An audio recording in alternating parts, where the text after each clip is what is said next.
Hello, everyone. Good afternoon. So, initially, I'd like to say, I'd like to thank the opportunity to be here and show a little bit about our project. So, I'm a postdoc researcher in the University of Oxford. So, I'm from King's Walsh Lab, and we have been working with Phages in Oxford not for so long, just for 1 year, but we have been doing some work with Phages in Brazil since 2019. And today I will present to you a clinical trial that we are running in Brazil. I know that usually we thank people in the last slide, but I would like to run as the first one because this study would never be done without so many people working with us. 1 year ago, I know that the study would be really, really hard, but I didn't imagine how hard this would be. So we have people from Federal University of São Paulo, University of Geneva, and also University of Oxford. And we try to do as much as possible. Brazil is like 4 hours behind us. So usually our meeting is always at night. It's a nightmare. But yeah, so we are trying really, really hard. I skipped the phage introduction because I think there is no need to talk about the biology of phages. So we all know here, but I decided to touch a really important point about antimicrobial resistance.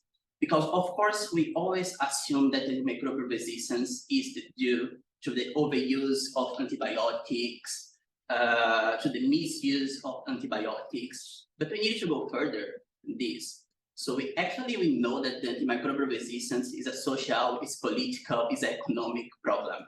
And when you think about that, it's not just change the prescription that will fix the situation. Right here, I put it, I'm not sure if you can see, moving my, yes, okay.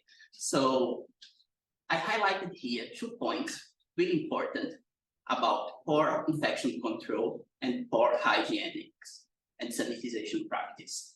And this is really important because when you think about infection control, these all need to be in place. So I can just give some examples from Brazil. After the COVID-19 pandemic, we started to see a change of the epidemiology infections, especially because people, they were trying to use a little bit more of the infection control. So I would like to highlight here some points. First, about hospital cleaning. So we don't have actually formal guidelines for all the hospitals. Sometimes the hospital follows a local guideline, sometimes not, and this is something really, really hard. We don't have susceptibility tests for disinfectants. I mean, we know that some disinfectants, they are really, really good, but some of them, if we follow the literature, we can see increase of reports of chlorhexidine resistance, for example. So we don't have quality control. So we have a word to explore when we talk about cleaning of our hospitals. And the point is, when we are talking about low-middle income countries, the reality is completely different. Forgot about everything that you see here in the UK, because this is not the reality that you see in Brazil, Bogota, Bangladesh, Nigeria. So it's really hard to think about cleaning a space when you have loads of patients just in the corridor, so many beds. Sometimes the patients need to be on the floor, so loads of bad situations that we can find in this place. However, if you ask me, okay, so are all the hospitals in this place, in the low middle income countries, the same, like you showed before?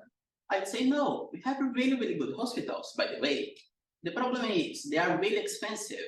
So who can come here? Almost 3% of the population. So this is one of the best hospitals in São Paulo. However, to go there, you need to be your family needs to be involved with the politicians, maybe a family of physicians, but rest of the population, they are going to public hospitals. And the public hospitals are the source for antimicrobial resistance. So why did we decide to run this PhageLimp clinical study? Because we had some reports, actually 2 reports, I just brought one here. They used phage cocktails in the hospital environment in Taiwan, and they tried to track carbapenem resistance Acinetobacter baumannii. And I just highlighted here one phrase that they were able to reduce the density of colonization, and also they reduce the incidence of infection. So thinking about that, and phages are really, really cheap. So we thought, why not try this in Brazil? So this was the motivation. So we started to run the PhageLimp. Limp comes from a Portuguese word called limpeza, and the limpeza means cleaning. So we are trying to use phages in the intensive care units to promote the cleaning of the environment. So we decided to go for Klebsiella because the Brazilian epidemiology is quite different. So Klebsiella is the second pathogen recovered from bloodstream infection. And when you think about Klebsiella, 63% of the Klebsiellas in Brazil are carbapenem resistant. So it's really, really high rates. And I think the last data from the Brazilian board, it was, if you think about the 63% carbapenem resistant, 50% of these 63 are also polystyrene resistant. So you don't have much choice in this case. And when we think about molecular epidemiology, we know which type of Klebsiella are in our hospitals. We know about sequence type 11, sequence type 16, sequence type 258. So we know they are always there. So in light of this, the National Council for Scientific and Technology of Brazil, they gave us 200K to try to think about a clinical trial and use this idea to do something in the Brazilian hospitals. So we started this beginning of 2023.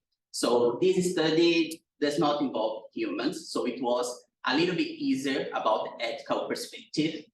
So we are running epidemiological study in each intensive care unit and also an interventional study. So basically what we are doing, we have 4 hospitals that each hospital we selected 2 intensive care units. To be part of this study, the intensive care units needed to have Klebsiella pneumoniae as a main pathogen. So if you had Pseudomonas acinetobacter as the main cause of infections in that intensive care unit, we just didn't accept that intensive care unit to be part of our study.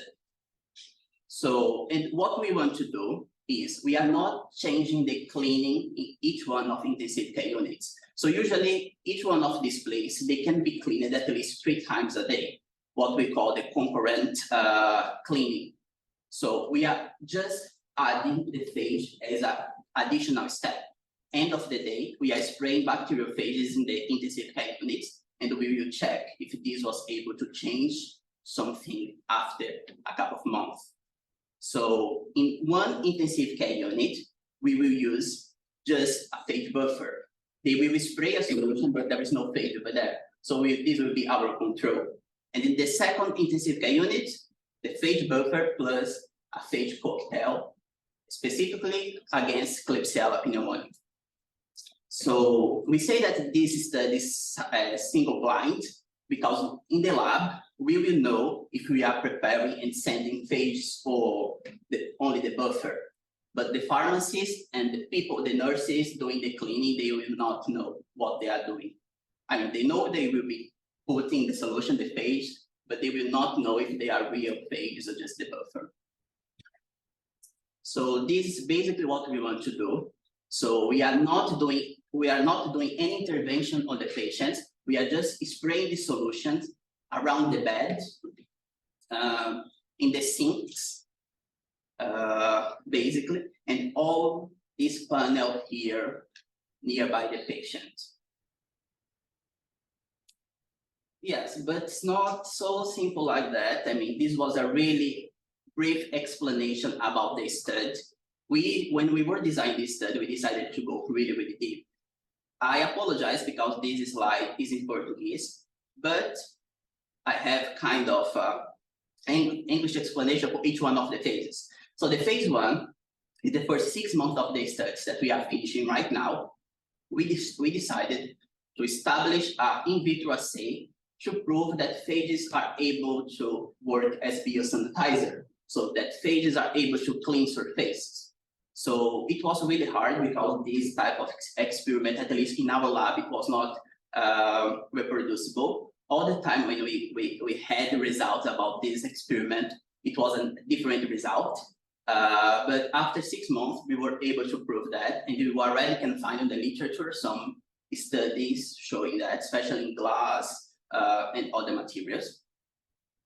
On the phase 2 that we are approaching right now, this phase has like 3 months, and we are performing the genomic epidemiology of all Klebsiellas in the 8 intensive care units. So in this case, every single patient in these intensive care units with Klebsiella infection, we will get this Klebsiella sent to our lab and do susceptibility the microbial susceptibility test and the whole genome sequence using the long reads. We will do MinIO. So we expect after, because this the strains collection will be run for 7 months. So we expect in this bit have at least 1,000 of Klebsiella strains sequenced. So yeah, we will do AST, whole genome sequence. We will also test phage susceptibility with phages that we already have. I think this phase is a little bit easier to explain in this slide here. So think about phase 2 here. Will be 3 months. So all the Klebsiella will be submitted to the susceptibility test. We will do phage screening with the phages that we already have. So right now, we started the phage hunting against Klebsiella phages, basically in Brazil. So in Brazil, we use Klebsiella from Brazil as a host. We are also conducting the phage hunts in Geneva. So in Geneva, they have Klebsiella from Brazil, Colombia, and Switzerland. And here in Oxford, we have like a broad range of Klebsiellas around the world. So we expect that here in Oxford, we will be able to find different type of phages that will be really, really good to be part of the cocktails in the clinical study in Brazil. So right now, we have 50 Klebsiella phages already characterized, if you think about the 3 biological banks. But we know that this is not enough, because in our case, as we are doing the epidemiology for all the Klebsiellas, we want phages against that Klebsiellas coming from the 4 hospitals that we are selecting. We kind of know the epidemiology, but just the whole genome sequence will show us what is coming up of these hospitals. So once we have all these phages, in the end of this 3 months here, we will design phage cocktails for each intensive care unit. So each cocktail will be personalized based on the epidemiology for that intensive care unit. Here, we don't want to prove that a single cocktail can just clean all the hospitals. The point of the study is not that. The point of the study is show that if you use phage cocktails, you can see some difference in the colonization rates, in the infection rates in each hospital. So for us, it was also challenging about lab management, because until last year, we only had in Brazil 1 microbiology lab.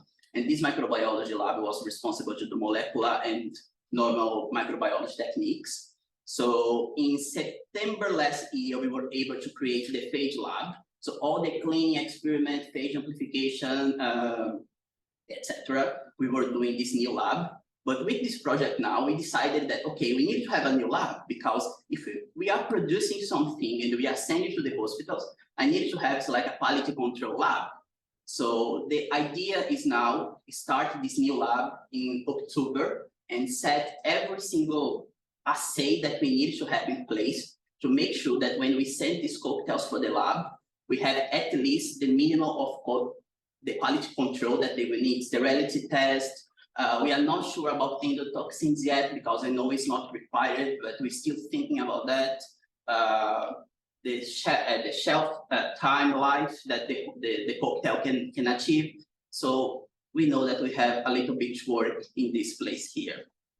The third phase of this study is exactly the intervention, because after 3 months, when we had the idea about how is the epidemiology of that intensive care unit, we need to apply phages. So this will be, we will apply phages every single day for 1 month. And these phages, we planned to have 2 phage cocktails, because we thought if we use every single day for 1 month, probably you will induce phage resistance. So we will try to switch every single week. We will change the phage cocktail and just do the alternation between 2 phage cocktails in 4 weeks. But loads is still for discussion. And when I wrote this abstract, the intervention time, it was 3 months. But we had a meeting with all the clinical board 1 week ago, and we decided together that three months would be too long for our study. So we decided to reduce that. Finishing the phase 4, after the phage application, we will check and we will monitor the intensive care units for an extra 3 months. So all the clinical data, all the Klebsiella strains, we will still collect for 3 months. And in the end, the data analysis. I will go really briefly in the last slide, just to tell that we didn't stop for that, because we decided to run the microbiome analysis for the environment. Because if you are introducing Klebsiella phages in the environment, what will happen with the other species? Are you expecting to have an increase of Acetobacter, Pseudomonas, Staphylococcus aureus? So we will be able to track that through the microbiome study that we are running. 5 points through all this time here. So if anyone has any question about this, I can clarify a little bit later. And basically, this is the study that we are running.